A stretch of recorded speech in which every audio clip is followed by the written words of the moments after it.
एक बार प्रेम से बोलो श्री रामचंद्र की जय। श्री रामचरितमानस कथा की जय। आज हम कथा ही कहेंगे राम जी वनवास। राम वनवास में सीता जी जिद कर रही हैं राम जी के साथ जाने के लिए। राम बहुत प्रकार से समझा रहे हैं सीता जी के कि तुम घर पर रहो, माता को तुम सेवा करना।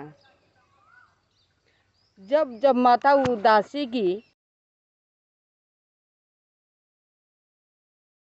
उन्हें समझाना, तुम रहोगी तो माता को धीरज रहेगा। लेकिन सीता जी हट कर बैठती हैं कि नहीं, हम भी साथ चलेंगे। इसी पर हम कथा कह रहे हैं। क्या सीता जी राम जी के साथ चली जाती हैं या घर पर रहती हैं? पहले हनुमान जी का वाहन कर ले, उनके आसन दे लें। भक्ति भक्त भगवंत गुरु चतुर नाम बपु एक, तिनके पद बंदन करो नासे विघ्न अनेक। श्याम मांडवी उर्मिला श्रुति कीरति बर बाम, चारु सुवन चारु रतन तुलसी करत प्रणाम।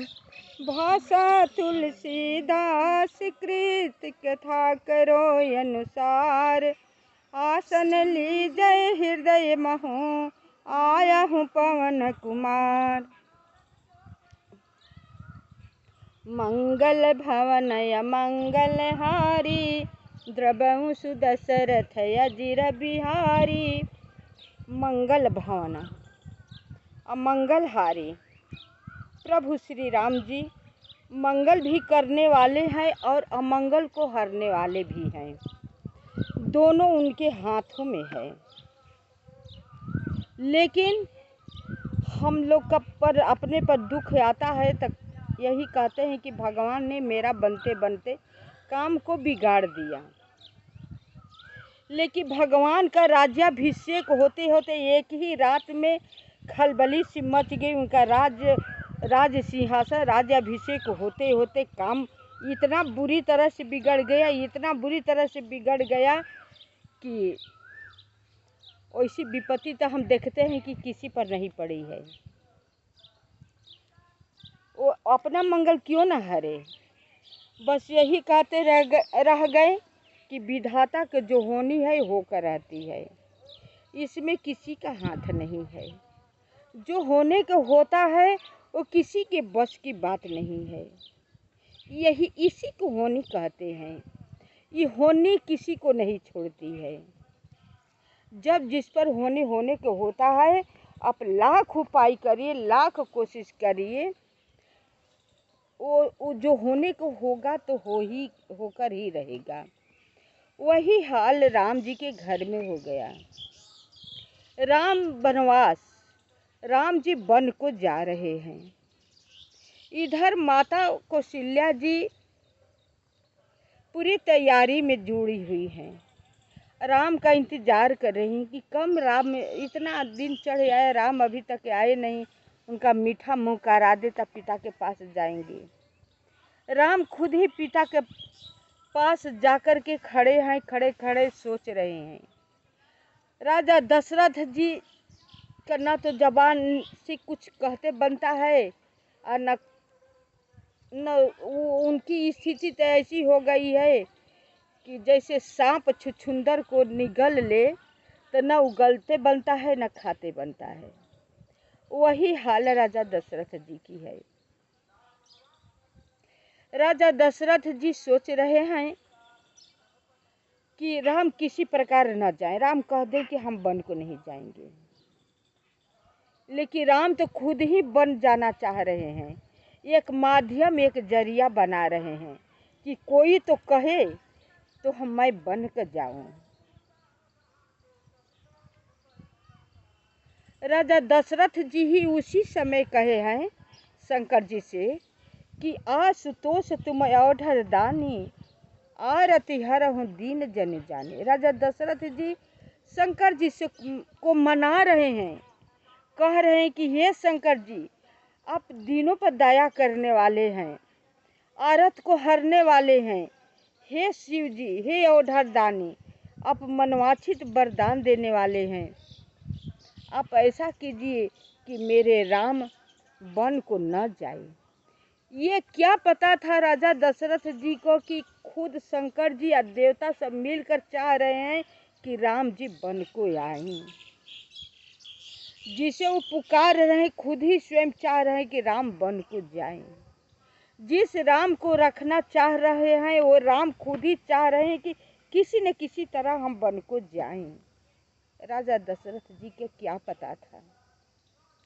सभी देवता को घबरा घबरा कर बारी बारी से मना रहे हैं, लेकिन वही हुआ जो राम चाह रहे होते हैं, जो सारे देवता लोग चाह रहे होते हैं, वही हुआ। आते हैं अब राम माता से मिलने के लिए कौशल्या जी से कि अब माता से मिल ले तब वन को तैयारी करें। माता कौशल्या जी इधर खूब खुश होकर के भगवान को, इष्ट देव को पूजा कर रही हैं। जब राम आते हैं तो कहती अरे कितना देर तूने लगा दिया आज आने में, पिताजी के पास अभी भी जाना है, कितना तैयारियां करनी है, आज तू राजा बनेगा ना, तुम्हारा पिता तुम्हें राज्याभिषेक करेंगे, राजा बनाएंगे। राम जी माता की बात सुनकर कुछ नहीं बोल पा रहे हैं, चुप खड़े हैं। कौशल्या जी कहती अरे तू बोलता क्यों नहीं है, तुम्हें क्या हो गया है, क्या राजा बनने का खुशी नहीं है, क्या पिताजी राजा नहीं, राजा बना रहे हैं तो क्या गलत कोई कर रहे हैं। तब राम जी बोले कि नहीं माता, हमें तो राजा बनाएंगे तब और नहीं राजा बनाएंगे तब, हमें तो दोनों तरफ से खुशी है। मेरे जैसा भाग्यशाली कौन पुत्र है कि पिता की आज्ञा का पालन करे। मुझे पिताजी ने वन का राजा बना दिया, अयोध्या के नहीं वन का राजा बना दिया। जब यह बात राम जी कहते हैं, पहले तो कौशल्या जी समझती है कि मजाक कर रहे हैं, कहती क्या तुम कह रहे हो, वन का राजा कौन बनेगा। माता पिताजी हमें वन का राजा बना दिए हैं, आज हम वन जा रहे हैं। कह रहे क्या तुम कह रहे हो, कह सही माँ, जो सुन रही है वही सही है। पिताजी हमें वनवास दे दिए हैं, हम वन का राजा रहेंगे 14 वर्ष के लिए। कौशल्या जी हाथ में आरती ली थी, आरती का थाली छूट गई, अपने शरीर धुनने लगी, राम को गोद में लेकर चिल्लाने लगी, रोने लगी, कही कि नहीं ऐसा नहीं होने दूंगी। पिता का अधिकार है तो माता के भी अधिकार होता है पुत्र पर, मेरा भी अधिकार है। वो कह रहे हैं जाने के तो मैं नहीं जाने दूंगी, मैं माँ हूँ, मेरा भी अधिकार है। राम जी कहते हैं नहीं माँ, दोनों का अधिकार है, दोनों वनवास दे रहे हैं। अरे तू क्या कह रहा है, कैसा ही मैं कह रहा हूँ। माता की भी इसमें सहमत है, छोटी माँ का वो भी वनवास दे रही है, वही वरदान मांगी है पिताजी से। अब यह सुनकर कौशल्या जी को समझ में नहीं आता कि अब मैं क्या कहूँ। जब माता पिता दोनों की आज्ञा है तब कौशल्या के पास कोई ऑप्शन ही नहीं रह गया कि राम को क्या कहें। खूब रोती है, विधाता को दोष देने लगती है। जब इतना रोना धोना सुनती है सीता जी तो अपने महल से आती है, अपने सास के बैठ करके जमीन कुदरने लगती है पैर से, अपने पैर के नाखून से पैर कुदरने लगती है। सारी बात सुनती हैं, सोचती हैं। अवसर पाकर अब सीता जी कहती है कि हे नाथ, जब आप बन जा रहे हैं तो हम भी आपके साथ चलेंगे। और दूना दुख हुआ। एक ही राम में माता कौशल्या जी परेशान है कि सीता जी भी कहने लगी कि हम भी जाएंगे। ये बताइए कौशल्या जी के साथ कितनी बड़ी समस्या थी। कौशल्या जी बोली, हे सीते तुम क्या कह रही हो? मखमल पर से भूमि कठोर पदार्थ तक से तूने पैर नीचे नहीं रखा। और वन का दूसरा दुख तुम कैसे सह पाओगी? वन में बड़े बड़े राक्षस, बड़ी बड़ी नदियां, पहाड़े, जंगल, झाड़, जो सीता बंदर का चित्र देख करके डर जाती हैं। और सीता को हकीकत में सब जानवर, बड़े बड़े सिंह जानवर, बाघ, शेर दिखने को मिलेंगे। तुम कैसे सहन कर पाओगी? राम जी माता का रुख देख करके बोलते हैं, हाँ सीता, बात माता सही बोल रही हैं। वन का दूसरा दुख तुम नहीं सह पाओगी। तुम माता के साथ घर पर रहो।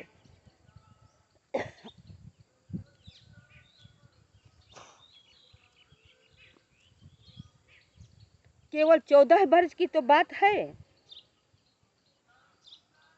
मैं वनवास की अवधि काट कर वापस आ जाऊंगा। तुम बन जाने योग्य नहीं हो सीता। तुम राजकुमारी हो, घर में रहने वाली।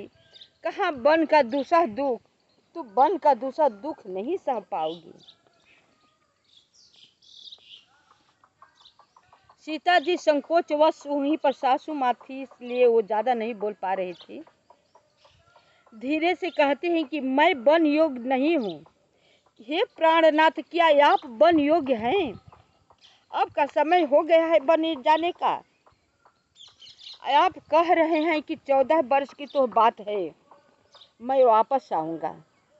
आपके लिए 14 वर्ष कुछ नहीं है, मेरे लिए तो ये एक पल एक युग के समान है।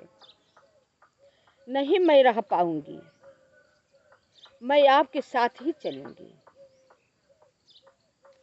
कौशल्या जी बोलती है कि जो सीता को कभी मैंने दीपक बाती हटाने को कभी नहीं कही कि से सीता दीपक बाती हटा दो। और सीता वन को कैसे जाएगी? ये सीता तुम मान जाओ, जो तुम सुख है, तुम्हें सुख चाहिए मैं महल में दूंगी, लेकिन वन को मत जाओ। वही बात राम जी सीता जी को समझाते हुए कहते हैं कि हाँ सीता, माता सही कह रही हैं। वन में कभी भोजन मिलेगा, कभी नहीं मिलेगा, कभी पानी मिलेगा, कभी नहीं मिलेगा। ऐसे ऐसे राक्षस बनचर घूमते रहते हैं कि मनुष्य को ठाड़े खा जाएंगे। तुम नहीं सहन कर पाओगी। गर्मी, शीत, बरसात। बोली सीता जी, कहती हैं, प्राण न भोग रोग समभूषण भारू, जम जतना सरीस संसारू। प्राणनाथ तुम बिनु जग माही, मो कहूँ सुखद कतहूँ कछु नाही। कह रही हैं सीता जी, भोग रोग के समान है। जो मैं महल में रह करके भोग भोगूंगी सुख का, वो रोग के समान है। जैसे रोग दुख देता है, वो भोग मुझे सुख नहीं देगा ये प्राणनाथ, वो मुझे भोग जो है दुख देगा। हे प्राणनाथ, आपके बिना जगत में मुझे कहीं कुछ भी सुखदायी नहीं है। फिर आपके बिना हमारे लिए संसार वीरान है। मैं आपके बिना नहीं रह पाऊंगी। जिए बिनु देह नदी बिनु बारी, तैसी नाथ पुरुष बिनु नारी। नाथ सकल सुख साथ तुम्हारे, शरद विमल विधु बदनु निहारे। कह रही हैं सीता जी, जैसे बिना जीव के देह, बिना जीव के शरीर किस काम का है। और बिना जल के नदी, नदी भी बिना जल के किसी काम का नहीं है। और संसार यम यातना नरक की पीड़ा के समान है। हे प्राणनाथ, आपके बिना जगत में मुझे कहीं कुछ भी सुखदायी नहीं है।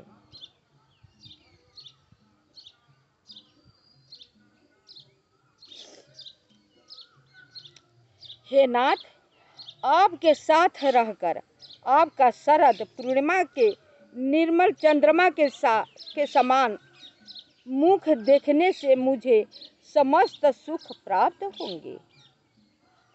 कहती कि आपके साथ हम रहेंगे, आपके चंद्रमा जैसे पूर्णिमा के चंद्रमा पूरी तरह से गोलाकार में हो जाते हैं, एकदम सफेद। उसी तरह कहते कि जैसे पूर्णिमा के चांद होता है, उसी तरह आपका मैं चेहरा देख करके खुश रहूंगी। खग मृग परिजन नगर बुनु, बलकल बिमल दुकूल, नाथ साथ सुर सदन समा, परन साल सुख मूल। हे नाथ, आपके साथ पक्षी और पशु ही मेरे कुटुंबी होंगे, क्योंकि जो जंगल में पशु पक्षी रहते हैं वो मेरे कुटुंबी होंगे। वन ही नगर और वृक्षों की छाल ही निर्मल वस्त्र होंगे, और पर्ण कुटी पत्तों की बनी झोपड़ी ही स्वर्ग के समान सुखों की मूल होगी। जब आदमी हट पर आ जाता है अपने जिद पर ना, तो उसे भी बहुत कुछ कहना आता है। वैसे तो सीता जी सामान्य औरत तो थी नहीं, वो भी अच्छी अच्छी बात बोल रही हैं। बन देवी बन देव उदारा, करी हाँ सासु ससुर समसारा, कुश किसलय साथरी सुहाई, प्रभु संग मंजू मनोज तुराई। उदार हृदय की वन देवी और वन देवता ही सास ससुर के समान मेरी सार संभार करेंगे, और कुशा और पत्तों की सुंदर साथरी बिछौना ही प्रभु के साथ काम देव की मनोहर तोषक के समान होंगे। वन देवी उनका सास ससुर होंगी, वन देवता ससुर होंगे, और जो कुशे पत्ते की उनके साथरी बनाई जाएगी वो तोषक तकिया होंगे। कंद मूल फल यमियहारू, अवध सौध सत सरी सपहारू, छिनु छिनु प्रभु पद कमल बिलोकी, रही हूँ मुदित दिवस जिमिको की। कंद मूल और फल ही अमृत के समान आहार होंगे, और वन के पहाड़ ही अयोध्या सैकड़ों राजमहल के समान होंगे। क्षण क्षण में प्रभु के चरण कमलों को देख देख कर मैं ऐसी आनंदित रहूंगी जैसे दिन में चकवी रहती हैं। चकवा चकिया की आप सब कथा जानते होंगे तो ठीक है, नहीं जानते हैं होंगे तो मैं समझा देती हूँ। तू जाने लो चकवा चकियन के कथा, अच्छा तो समझा देता नहीं। कह रही हैं सीता जी कि हम वन में ऐसा आपको क्षण क्षण चेहरा देख करके, अब बदन शरीर को निहार करके खुश होंगे कि जैसे कि दिन में चकवीर होती हैं। चकवे की मैं कथा कह देती हूँ, आ गया है प्रसंग तब बता ही देती हूँ। चकवा चक्की एक पक्षी होता है। तो रामे जी के दिया हुआ सांप है। जब राम जी जंगल जंगल सीता जी को ढूंढ रहे होते हैं तब पूछते हैं चकवा चकैया से कि हे चकवा, तुम मेरे सीता जी मृगनयनी सीता जी को यहीं कहीं पे देखा हो? तो उन्होंने कहा व्यंग भरी कि हम तो अपना चकवी के साथ थे, हम कहाँ से आपको सीता जी के देखेंगे। ये बात राम जी को तो नहीं, लेकिन लक्ष्मण जी को बुरा लगा। लक्ष्मण जी बोले कि हे भैया, अगर आप कहे तो इसे बाण हम खींच कर के मार दें, इसकी बोली अच्छी नहीं लग रही है।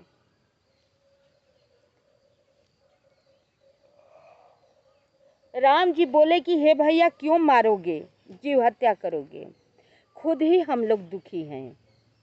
ये बोल रहा है व्यंग भरी, इस साप दे दो, अलग हो जाए, इस साथ में रहने का बहुत अहंकार है, दिखा रहा है कि अपनी हम चकवी के साथ रह रहे हैं, तुम्हारी सीता नहीं है, सीता के साथ नहीं रह रहे हो, इसे श्राप दे दो कि अलग हो जाए।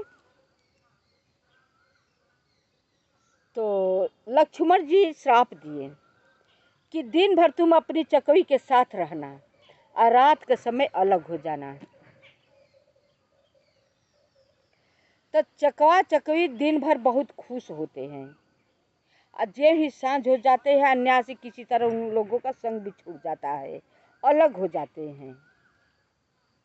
जब पूर्णिमा का चंद्रमा उदित होते हैं तो चकवी बहुत खुश होती है कि सूर्य नारायण निकल आए, अब हम लोगों का मिलन होगा। लेकिन वो खुश होकर ही रह जाती है, उसे बाद में पता चलता है कि ये दिन नहीं है, ये तो रात है, चंद्रमा उदय हुआ है, आज पूर्णिमा है। तो बहुत उसे कष्ट होता है। वही सीता जी उदाहरण चकवी के दे रही है, चकवा के, कि जैसे दिन में चकवी खुश होती है चकवा के देख करके, वैसे हे प्रभु क्षण क्षण आप पूर्णवासी पूर्णिमा चंद्रमा का जैसा उजाला देख करके सारे लोग खुश होते हैं, उसी तरह क्षण क्षण आपका चेहरा देख कर मैं खुश रहा करूँगी। आप मुझे छोड़िए मत, यहाँ पर ले चलिए। कंदमूल फल अमियहारू, अवध सौध सत सरिस पहारू, छिनु छिनु प्रभु पद कमल बिलोकी, रही हूँ मुदित दिवस जिमिको की। कंदमूल और फल ही अमृत के समान आहार होंगे, और वन के पहाड़ ही अयोध्या के सैकड़ों राजमहलों के समान होंगे। अयोध्या के जो महल है, इसके सैकड़ों वो पहाड़ मेरे लिए महल होंगे अयोध्या के। क्षण क्षण में प्रभु के चरण कमलों को देख देख कर मैं ऐसी आनंदित रहूंगी जैसे दिन में चकवी रहती है। मैं वैसे ही रहूंगी दिन में जैसे चकवी रहती है। बन दुख नाथ कहे बहु तेरे, भय विषाद परिताप घनेरे, प्रभु वियोग लवलेश समाना, सब मिली हो ही न कृपा निधाना। हे नाथ, आपने बन के बहुत से दुख और बहुत से भय विषाद संताप कहे। बोल रही हैं सीता जी राम जी से कि हे नाथ, आप तो आपने बहुत सारे बन के दुख हमें सुनाए, दूसरा दुख सुनाए बहु तेरे, परंतु हे कृपा निधान, वे सब मिलकर भी प्रभु आपके वियोग से होने वाले दुख के लवलेश के समान भी नहीं हो सकते। इसका मतलब आप सब समझ रहे हैं कि इतना हमें दुख आप सुनाए हैं ना, ये सब दुख हमें बुरा नहीं लगेगा, जो कि वो दुख होगा आपके वियोग सहने का। अब बन चले जाएंगे, मैं घर पर अकेले रहूंगी, वो मेरे लिए बहुत दूसरा दुख होगा। आप रहेंगे तो हम मुझे बन का दूसरा दुख पर कोई असर नहीं पड़ेगा। असजिए जान सुजान शिरोमणि, ले संग मोहि छाड़िय न जनी, बिनती बहुत करो का स्वामी, करुणामय उरय अंतर्यामी। ऐसा जी में जाकर हे सुजान शिरोमणि, आप मुझे साथ ले लीजिए, यहाँ न छोड़िए। हे स्वामी, मैं अधिक क्या विनती करूं, आप करुणामय हैं और सबके हृदय की अंदर की जानने वाले हैं। सभे मेहरारू अपने पति से जिद करती हैं। सीता जी भी जिद की हैं, कर रही हैं, लेकिन वन में जाने के बाद अच्छा नहीं हुआ। पार्वती जी जिद शंकर जी के साथ करी, लेकिन उसका अच्छा परिणाम नहीं निकला। हम लोग करते हैं तो सब लोग बुरा कहते हैं।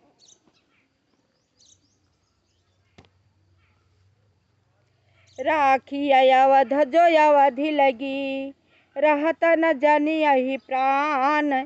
दीन बंधु सुंदर सुखदा, शील स्नेह निधान।